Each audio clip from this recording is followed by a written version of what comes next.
പേര് Amrin honey TS. എൻ്റെ പേര് അവാമരിയ ലീ. ഞങ്ങൾ LSC സ്കൂൾ 6ാം ക്ലാസ്സിൽ പഠിക്കുന്ന വിദ്യാർത്ഥികളാണ്. ഞങ്ങൾ സ്കൂൾ ഇന്നോവേഷൻ മാരത്തോണിലെ ഡേണൽ എന്ന ടീമിലെ അംഗങ്ങളാണ്. വേസ്റ്റ് മാനേജ്മെന്റിലെ ഒരു പ്രൊജക്റ്റാണ് ഞങ്ങൾ ചെയ്യുന്നത്. ഇതിലൂടെ വേസ്റ്റുകളെ പറ്റി നിങ്ങൾക്ക് ഒരു അവയർനെസ് ഞങ്ങൾക്ക് നൽകാൻ സാധിക്കും. ഇത് ഭൂമിയിലെ ഒരു കൊച്ചു ഭാഗമാണ്. ഇവിടെ നോക്കൂ, പ്ലാസ്റ്റിക് മാലിന്യങ്ങളും മറ്റും കൊണ്ട് ആകെ നശിച്ചു കിടക്കുകയാണ്.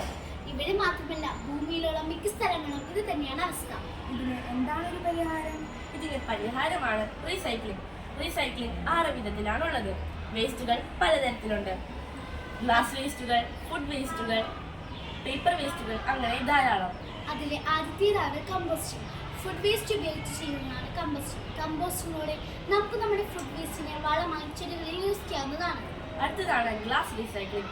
100% ചെയ്യാൻ പറ്റുന്ന ഒരു റീസൈക്ലിംഗ് ആണ് ഗ്ലാസ്. ഗ്ലാസ് വേസ്റ്റുകൾ ഉപയോഗിച്ച് നമുക്ക് പുതിയ ഗ്ലാസ് ഉൽപ്പന്നങ്ങൾ അതിൻ്റെ ക്വാളിറ്റി നഷ്ടപ്പെടാതെ ഉണ്ടാക്കാൻ സാധിക്കും. അടുത്തതാണ് മെറ്റൽ റീസൈക്ലിംഗ്.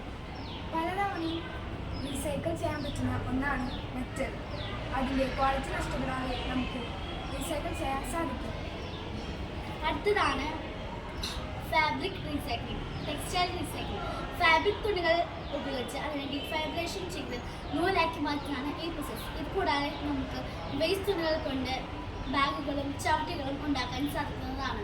അടുത്തതാണ് പ്ലാസ്റ്റിക് റീസൈക്ലിംഗ്. നമ്മുടെ ഭൂമിയിൽ മാലിന്യങ്ങളുടെ കൂട്ടത്തിൽ ഏറ്റവും കൂടുതലായി കാണുന്നതാണ് പ്ലാസ്റ്റിക്.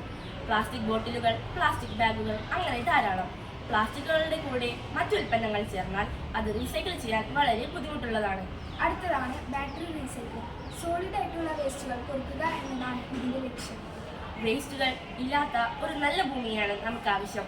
മാലിന്യവിമുക്തമായ ഒരു ഭൂമിയെ ആശംസിക്കുന്നു. Thank you.